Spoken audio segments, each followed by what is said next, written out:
Mi primo me quitó un terreno familiar, pero cuando construyó su casa, descubrió que todo seguía a mi nombre.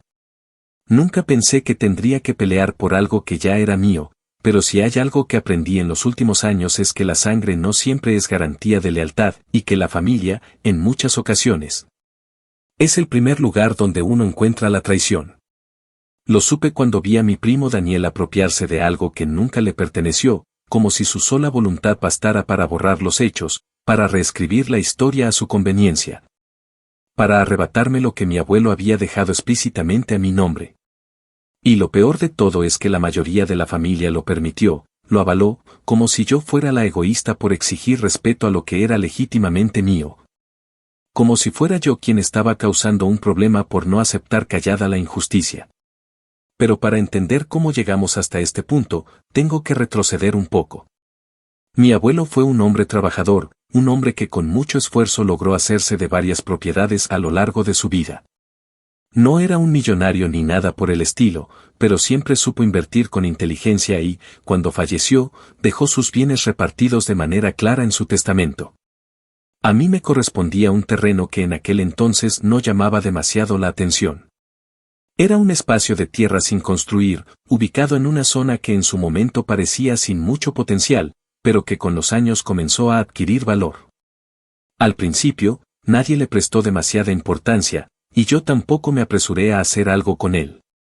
Sabía que estaba ahí, sabía que era mío, pero no tenía prisa. Sin embargo, con el tiempo, la ciudad comenzó a expandirse y la zona donde estaba el terreno empezó a verse más cotizada. Nuevos negocios se instalaron, los precios comenzaron a subir y de pronto, lo que antes parecía un simple pedazo de tierra se convirtió en una propiedad deseable. Fue en ese momento cuando mi primo Daniel, de manera totalmente arbitraria y sin ninguna justificación real, decidió que ese terreno le pertenecía a él. No importaba que el testamento de mi abuelo lo dijera claramente, no importaba que los papeles legales estuvieran a mi nombre, no importaba que nunca en su vida hubiese mostrado interés en la propiedad. Simplemente, un día comenzó a referirse a ese lugar como suyo, empezó a hacer planes para construir una casa ahí, y cuando me enteré y le pedí explicaciones, se rió con desdén y me dijo que yo ni siquiera lo estaba usando, que no tenía sentido que lo tuviera cuando él sí podía darle un propósito. Al principio creí que era una simple confusión, que tal vez alguien le había dicho algo equivocado o que de alguna forma había malinterpretado la distribución de la herencia, pero pronto quedó claro que no era un error. No hubo malentendidos ni falta de comunicación. Daniel sabía perfectamente que el terreno era mío, pero no le importó. Sabía que lo que estaba haciendo era robarme, y aún así lo hizo con total descaro, con la seguridad de quien nunca ha tenido que enfrentarse a las consecuencias de sus actos. Mis padres, en lugar de respaldarme, optaron por la postura más cómoda posible. Me dijeron que lo dejara pasar, que no valía la pena pelear con la familia, que a fin de cuentas él también era nieto de mi abuelo y que tal vez lo mejor era evitar conflictos innecesarios. Mi tía, la madre de Daniel, dijo que no entendía por qué hacía tanto escándalo cuando él solo quería un lugar para vivir, que me costaba dejarlo ahí si ni siquiera lo estaba usando. Mi tío, con su típico aire de superioridad, comentó que si yo realmente lo quería, ya habría hecho algo con el terreno hace años, y que dejarlo abandonado solo demostraba que no me importaba tanto como decía. Fue frustrante ver cómo toda la familia minimizaba el problema, cómo actuaban como si estuviera exagerando, como si fuera yo la irracional por no querer regalarle algo que era mío por derecho. Pero lo más irritante de todo fue ver la actitud de Daniel, su total falta de vergüenza, la forma en la que hablaba con arrogancia sobre la casa que construiría. Como si jamás hubiera existido la posibilidad de que yo le dijera que no. Era como si la sola idea de que tuviera que pedirme permiso le resultara absurda. No tardó mucho en iniciar la construcción. En cuestión de meses, la casa comenzó a tomar forma. Usó todos sus ahorros, pidió préstamos, consiguió apoyo de amigos y conocidos. Hizo todo lo necesario para levantar su casa sin siquiera detenerse a pensar en que el terreno seguía estando, legalmente, a mi nombre. Nadie en la familia cuestionó lo que estaba haciendo, nadie se preocupó por verificar si tenía derecho a hacerlo, nadie se molestó en recordar que yo era la dueña legítima del terreno. Pero yo no dije nada. No protesté. No hice escándalo. No porque estuviera resignada, sino porque entendí algo que él y todos los demás no habían comprendido: los papeles no mienten. Y cuando el momento adecuado llegara, la verdad se impondría por sí sola. Actualización 1. Han pasado 6 meses desde que Daniel terminó de construir su casa en el terreno que nunca le perteneció. Durante ese tiempo, lo he visto disfrutar con una seguridad irritante de lo que creía que era suyo, organizando reuniones familiares en su patio, presumiendo orgulloso los acabados de su hogar, hablando con emoción de los futuros arreglos que quería hacer. Se movía por la casa con una actitud de satisfacción absoluta, sin el más mínimo indicio de duda o preocupación, como si todo estuviera en orden. Como si no existiera ninguna posibilidad de que su mundo perfecto pudiera desmoronarse en cualquier momento. A veces, cuando pasaba por la zona, veía cómo había convertido el terreno en algo completamente diferente de lo que era antes. Había cercado la propiedad con una reja alta y resistente, como si estuviera demarcando su territorio, como si quisiera dejar en claro que nadie más tenía derecho a entrar sin su permiso. Plantó árboles en el jardín, mandó a pavimentar un pequeño camino de entrada, e incluso instaló cámaras de seguridad. Como si temiera que en cualquier momento alguien pudiera intentar arrebatarle lo que con tanto esfuerzo había construido. No dejaba de parecerme irónico. Se había apropiado de algo que no le pertenecía, había ignorado todas las advertencias y había decidido avanzar como si yo no existiera, y aún así, parecía vivir con el miedo latente de perderlo todo. La familia, por supuesto, había aceptado la situación sin cuestionamientos. Para ellos, las cosas simplemente se habían acomodado de esa manera y ya no tenía sentido darle más vueltas al asunto. Cada vez que mencionaba el tema, el tono de sus respuestas era el mismo: evasivo, cansado, con ese aire de quien prefiere ignorar un problema antes que enfrentarlo. Mi madre seguía insistiendo en que lo mejor era dejarlo estar, que a fin de cuentas ya tenía su casa hecha y que meterme en pleitos solo traería más conflictos innecesarios. Mi tía, la madre de Daniel, hablaba de lo mucho que su hijo había trabajado para tener un lugar propio, de cómo había luchado por salir adelante y construir un hogar con sus propias manos. Como si el esfuerzo justificara el robo, como si el simple hecho de haber invertido tiempo y dinero en el lugar lo convirtiera mágicamente en su dueño legítimo. Pero lo que ninguno de ellos sabía, lo que nunca se molestaron en verificar, era que los documentos seguían exactamente como mi abuelo los dejó. A pesar de todos los cambios físicos en el terreno, a pesar de las modificaciones, de la casa, de la cerca, de las cámaras de seguridad, el único nombre en los registros legales seguía siendo el mío. Y ese simple detalle, el más crucial de todos, era algo que Daniel jamás se preocupó por revisar. Hace un par de semanas, mientras pensaba en la mejor forma de proceder, recibí una oferta completamente inesperada. Una empresa constructora estaba interesada en adquirir propiedades en la zona, pues tenían planes de desarrollar un nuevo complejo de departamentos y estaban en búsqueda de terrenos en venta. En su propuesta, mencionaban que habían analizado la ubicación y consideraban que el espacio donde actualmente estaba la casa tenía un gran potencial para su proyecto. Me ofrecieron una suma considerable de dinero, mucho más de lo que había imaginado que podría obtener por el terreno. Fue en ese momento cuando supe que había llegado el momento de actuar. Antes de hacer cualquier movimiento, consulté con un abogado para asegurarme de que todo estuviera en regla. Me senté en su oficina con los documentos en mano y le expliqué la situación desde el principio, detallando cómo mi primo se había apropiado del lugar sin mi consentimiento y cómo había construido su casa sin siquiera detenerse a verificar la propiedad legal del terreno. Mi abogado revisó los papeles minuciosamente y, tras unos minutos de análisis, me confirmó lo que ya sabía: el terreno era completamente mío y legalmente tenía todo el derecho de venderlo si así lo deseaba. Con esa certeza, tomé la decisión que llevaba meses esperando. Redactamos una notificación legal en la que se informaba a Daniel que debía desalojar la propiedad en un plazo de 30 días. No le di explicaciones, no intenté suavizar el golpe ni darle advertencias previas. Simplemente envié la carta a su domicilio y esperé a ver su reacción. No tuvo que pasar mucho tiempo para que llegara.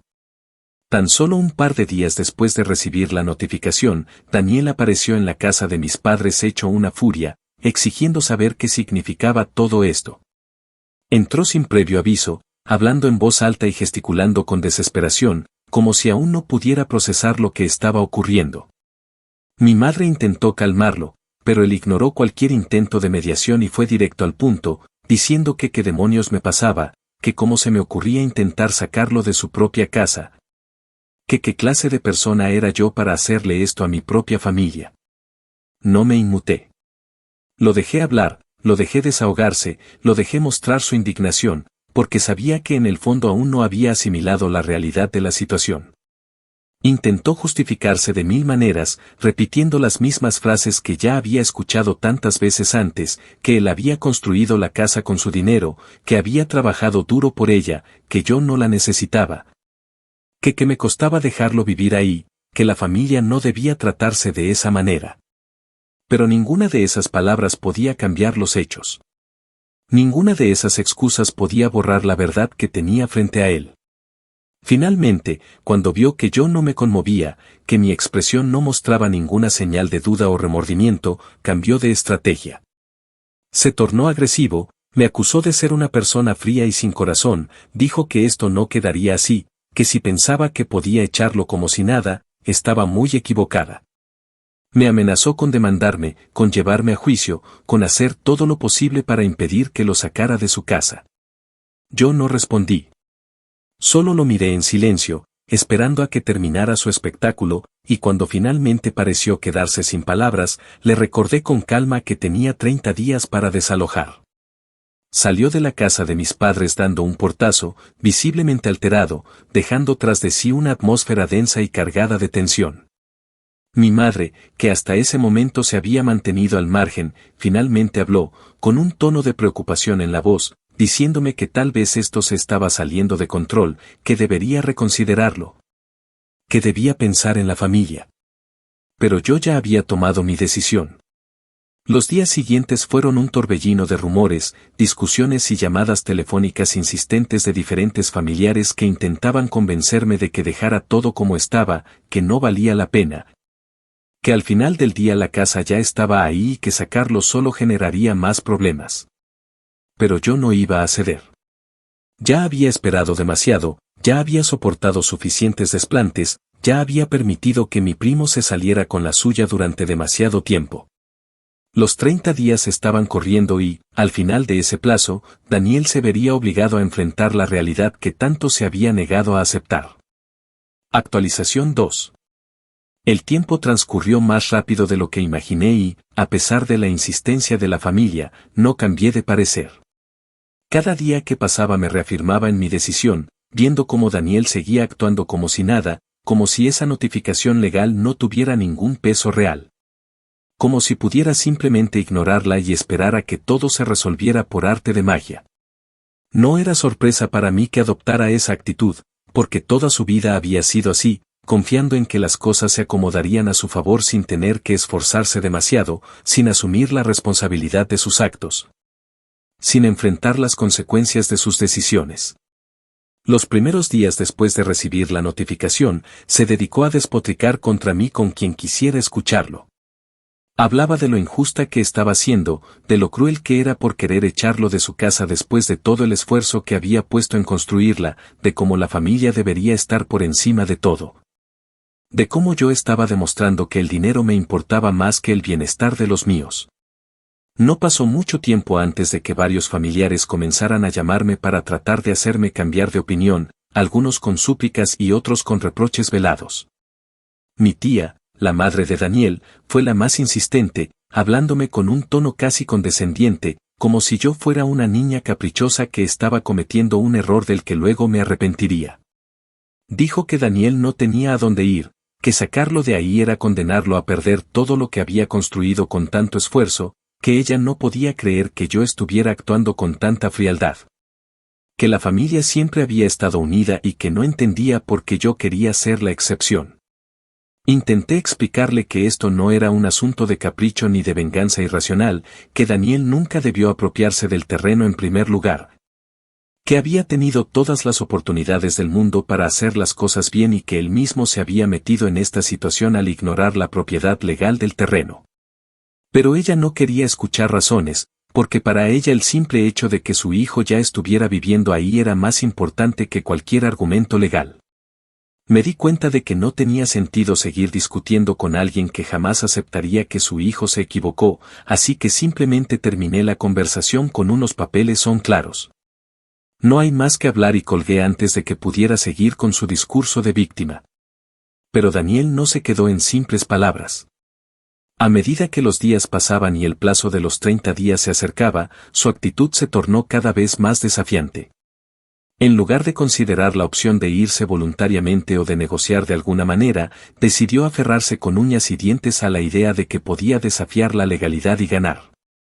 Comenzó a decirle a todo el mundo que no pensaba irse, que yo no tenía manera de sacarlo, que no importaban los papeles ni las amenazas legales porque él no se movería de ahí. Me enteré de que incluso llegó a decirle a algunos amigos suyos que todo esto no era más que un farol, que yo no tenía la capacidad de hacer algo realmente serio contra él, que seguramente al final me cansaría y lo dejaría en paz. Y aunque por fuera me mantenía serena, por dentro me daba una mezcla de risa y frustración verlo profundamente convencido que estaba de que podía salirse con la suya. Su seguridad no venía de la razón ni de los hechos, sino de la simple creencia de que yo no me atrevería a llevar esto hasta las últimas consecuencias. Pero estaba a punto de recibir un golpe de realidad que no olvidaría. Cuando quedaban menos de 2 semanas para el final del plazo, Daniel tomó su última carta y decidió amenazarme con una demanda. Me llegó un mensaje de él, directo y sin rodeos, en el que decía que si intentaba desalojarlo, él me demandaría por daños y perjuicios, que haría todo lo posible por prolongar el proceso en los tribunales y que, en última instancia, lograría quedarse con la casa. Lo leí con calma, sin sorprenderme demasiado, porque era exactamente el tipo de reacción que esperaba de alguien como él.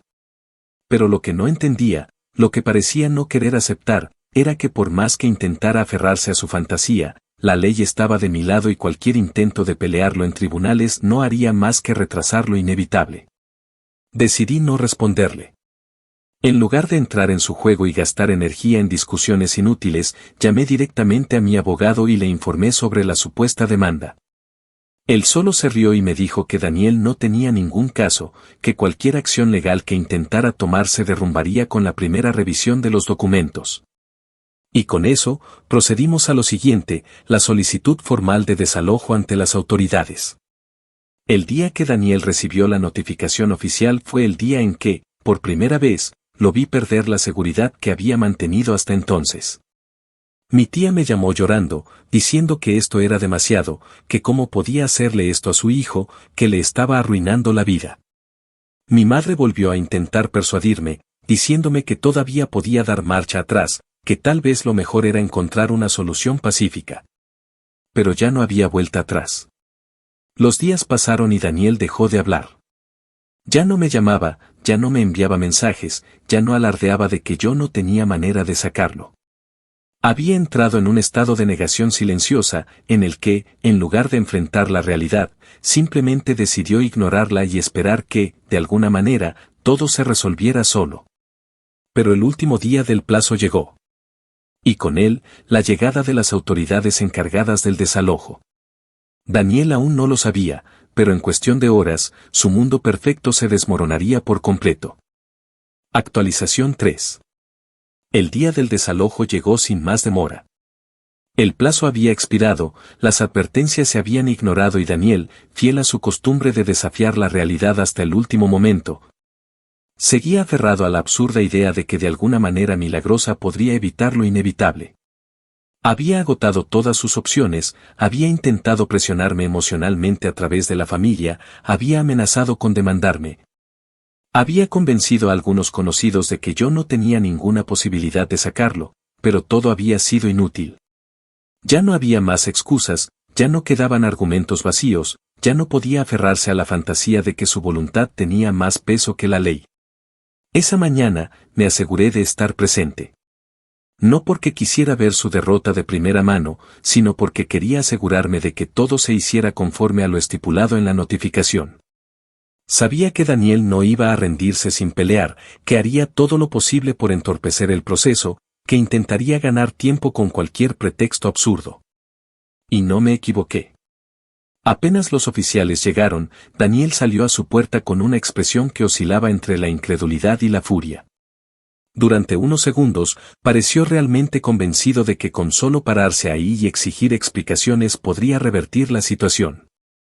Se cruzó de brazos, plantándose firmemente en la entrada de su casa, como si eso bastara para marcar territorio, y preguntó con una falsa calma qué era todo esto, como si no supiera perfectamente por qué estaban ahí. Los oficiales, acostumbrados a este tipo de escenas, no se dejaron intimidar. Uno de ellos le explicó en términos claros que el proceso de desalojo ya estaba en marcha, que había sido notificado con suficiente antelación, que el tiempo para discutir había pasado y que ahora simplemente debía recoger sus pertenencias y salir.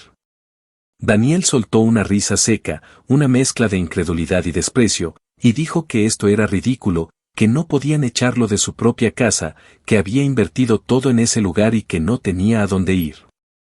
Durante los siguientes minutos, intentó discutir, alegó que esto era un abuso de autoridad, que yo estaba manipulando el sistema, que no se podía simplemente destruir la vida de una persona así.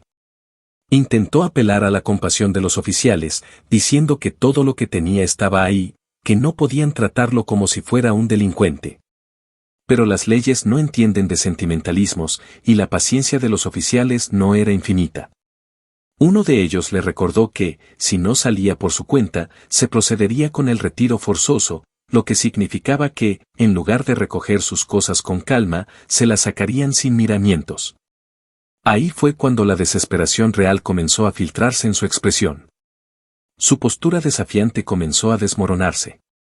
Podía ver en sus ojos que hasta ese momento aún se aferraba a la esperanza de que todo esto fuera una exageración, que en cualquier instante alguien intervendría y detendría el proceso. Que de alguna forma esto se resolvería a su favor. Pero no había nadie que lo rescatara. Nadie en la familia se presentó para defenderlo. Su madre, que había sido la más insistente en que yo debía retractarme, ni siquiera apareció. Sus amigos, esos que tanto lo habían apoyado cuando se convenció de que yo no podría hacer nada, tampoco estaban ahí. Lo vi entrar a la casa con pasos pesados, con esa resignación amarga de quien se da cuenta demasiado tarde de que ha cometido un error irreparable. Durante la siguiente hora, comenzó a sacar sus pertenencias en cajas apresuradas, moviéndose con torpeza y rabia contenida. En algunos momentos se detenía, miraba alrededor con frustración y daba patadas al suelo o murmuraba insultos, pero no podía hacer nada más que obedecer. Cuando salió con la última caja, se quedó en la entrada por un momento, observando su casa con la mirada perdida. Sabía lo que vendría después. Sabía que, aunque él se había marchado, el destino de esa construcción estaba sellado. Lo vi apretar la mandíbula y contener el impulso de decir algo más, de gritar, de maldecir, pero al final solo bajó la cabeza, cargó la última caja en su auto y se marchó sin mirar atrás. Cuando los oficiales me confirmaron que todo se había hecho conforme a lo estipulado, respiré profundamente por primera vez en meses. No sentí culpa, no sentí remordimiento, no sentí ninguna clase de pesar. Porque Daniel no fue una víctima. Daniel fue un ladrón que pensó que podía apropiarse de algo sin enfrentar las consecuencias. Y ahora, por primera vez en su vida, aprendió que no siempre puede salirse con la suya. Pero esto no había terminado del todo. Porque la casa, esa casa que él construyó con tanto esfuerzo en un terreno que nunca fue suyo, estaba a punto de desaparecer por completo. Actualización 4. El silencio que quedó tras la partida de Daniel fue casi tan impactante como el escándalo que había hecho durante el desalojo. Durante meses, había impuesto su presencia en ese lugar con una arrogancia absoluta, actuando como si fuera el legítimo dueño, organizando reuniones, hablando con orgullo de su casa, planificando mejoras. Construyendo un futuro que nunca tuvo derecho a reclamar. Y ahora, de un día para otro, todo había terminado. La casa seguía en pie, las luces apagadas, las ventanas cerradas, la reja aún rodeando el terreno como si siguiera protegiendo algo valioso. Pero la verdad era que ya no protegía nada, porque la casa, sin Daniel, sin su familia, sin nadie que la reclamara, era solo una estructura vacía esperando su destino. No pasó mucho tiempo antes de que la empresa constructora comenzara a moverse. Desde el momento en que firmamos el acuerdo, habían dejado claro que su intención no era conservar ninguna construcción existente en el terreno. Su plan era iniciar un proyecto completamente nuevo, levantar un complejo de departamentos moderno, con espacios comerciales en la planta baja, con áreas comunes y estacionamientos subterráneos. La casa que Daniel había construido con tanto esfuerzo no tenía cabida en esa visión, y su destino era tan inevitable como el desalojo que lo sacó de ahí. La demolición estaba programada para la semana siguiente, y aunque no esperaba que Daniel hiciera algo, una parte de mí sabía que no iba a aceptar la realidad con facilidad. Durante los días previos, algunas personas en la familia me dijeron que él estaba en un estado casi catatónico, que no hablaba con nadie, que se encerraba en su departamento y apenas salía a lo necesario. Mi tía, que había sido su más ferviente defensora, ahora estaba completamente callada.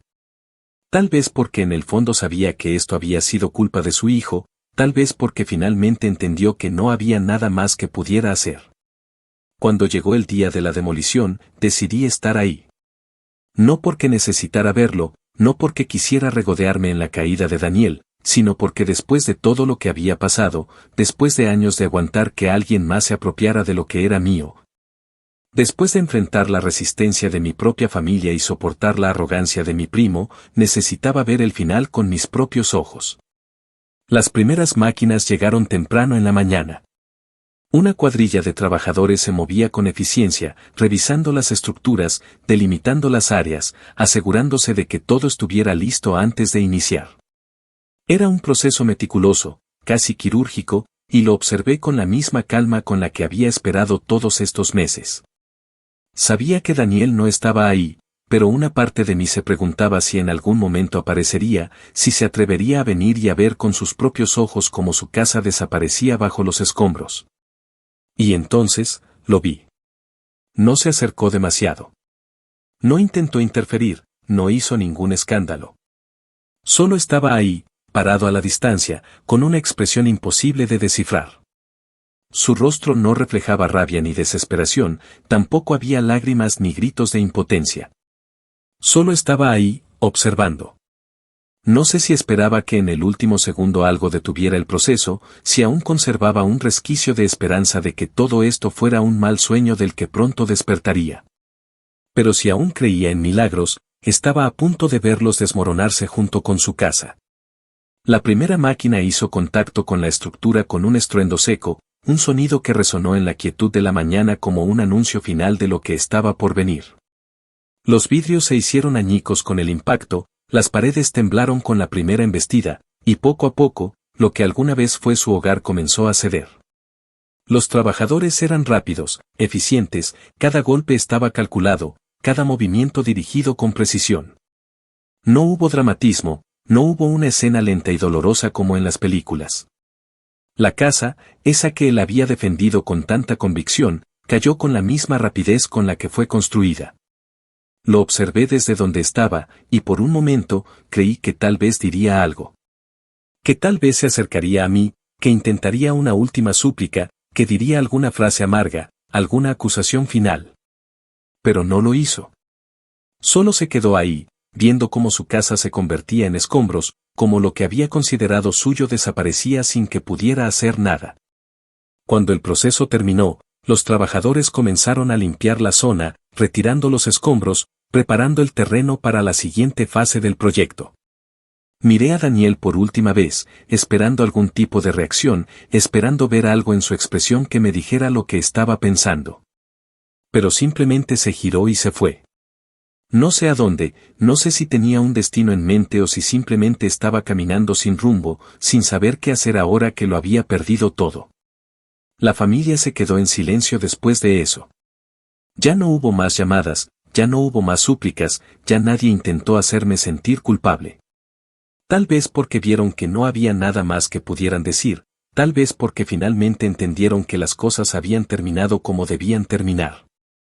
O tal vez, porque en el fondo sabían que todo esto nunca debió haber sucedido. La casa ya no existe. Y con ella, cualquier ilusión que Daniel tuvo de que podía apropiarse de lo que nunca fue suyo. Actualización final. Han pasado varios meses desde aquel día en el que vi la casa de Daniel convertirse en escombros, y con el tiempo he llegado a comprender que algunas historias no terminan con un gran clímax, sino con un silencio definitivo. Con un desenlace que se despliega poco a poco, sin necesidad de grandes enfrentamientos ni palabras finales. En algún momento imaginé que su caída vendría acompañada de una última explosión de furia, de un intento desesperado por revertir la situación, de un escándalo familiar que me obligaría a defender mi decisión una y otra vez. Pero no fue así. Después de la demolición, todo quedó en una calma extraña, como si la familia entera hubiera decidido que lo mejor era olvidar lo sucedido y continuar con sus vidas sin volver a mencionar el tema. La construcción del nuevo complejo de departamentos avanzó rápidamente, y con cada nuevo cimiento colocado, con cada pared levantada, el recuerdo de la casa de Daniel se fue desvaneciendo más y más. No había rastros de lo que alguna vez estuvo ahí, no quedaba ningún indicio de que alguien había intentado apropiarse de lo que no le pertenecía. Lo único que quedaba era un terreno en proceso de transformación, una inversión que, en pocos años, se convertiría en un proyecto próspero. Y esa era, en cierto modo, la mayor ironía de todas. Daniel había creído que yo no estaba haciendo nada con el terreno, que no me interesaba, que él podía tomarlo sin consecuencias porque en su mente no le estaba quitando nada a nadie. Pero ahora, ese mismo espacio que él había intentado arrebatarme se estaba convirtiendo en algo que valía mucho más de lo que él jamás habría podido construir ahí. La última vez que escuché algo sobre él fue a través de rumores dispersos de algunos familiares. Dicen que ahora vive en un pequeño departamento en las afueras de la ciudad, en una zona bastante menos favorable de la que solía jactarse cuando hablaba de su casa con tanto orgullo. No fue capaz de recuperar el dinero que invirtió en la construcción, porque al final del día, todo lo que gastó lo hizo en un terreno que nunca fue suyo. No tenía derecho a exigir compensaciones, no podía pedir reembolsos, no podía alegar injusticia. Simplemente perdió todo, y nadie estuvo dispuesto a ayudarlo. Mi tía, la misma que había gritado y suplicado que lo dejara quedarse, ahora apenas menciona el tema. Tal vez porque entiende que no hay nada que pueda hacer, tal vez porque ya aceptó la realidad, o tal vez porque en el fondo sabe que su hijo se metió en este problema solo, sin que nadie lo empujara. Los familiares que alguna vez intentaron convencerme de que desistiera también se han mantenido en silencio. Ya no hay llamadas, ya no hay mensajes de reproche, ya nadie intenta hacerme sentir culpable por haber hecho valer mis derechos. Y lo más curioso de todo es que, a pesar de todo lo que ocurrió, a pesar de la traición, del conflicto, de las discusiones, de la resistencia absurda de Daniel, yo no siento rabia ni resentimiento. No me despierto pensando en lo que pasó, no gasto mi energía en recordar cada detalle de su caída, no siento la necesidad de restregarle su fracaso. Simplemente, todo siguió su curso natural. Lo que tenía que pasar, pasó. Y ahora, mi vida sigue adelante sin que su existencia tenga ningún impacto en ella. Al final, la verdadera lección no fue para mí, sino para él. Daniel pasó toda su vida creyendo que podía tomar lo que quisiera sin consecuencias, confiando en que su familia lo protegería, en que siempre habría alguien dispuesto a defenderlo y a justificar sus acciones. Pero esta vez, nadie pudo salvarlo. Esta vez, sus errores fueron únicamente suyos, y tuvo que enfrentar las consecuencias de manera inevitable. Si me preguntan si me arrepiento, la respuesta es simple, no. No siento culpa, no siento dudas, no siento que haya hecho nada malo. Porque lo que hice no fue un acto de venganza impulsado por el rencor. Fue justicia. Fue recuperar lo que siempre fue mío. Fue una lección que alguien como Daniel tenía que aprender tarde o temprano. Y aunque él nunca lo admita, aunque pase el resto de su vida culpándome, aunque intente convencerse a sí mismo de que todo esto fue un acto de crueldad de mi parte, sé que en el fondo, en el rincón más profundo de su mente, sabe que la culpa no fue mía. Sabe que él mismo cavó su propia ruina, ladrillo por ladrillo, hasta que no quedó nada en pie.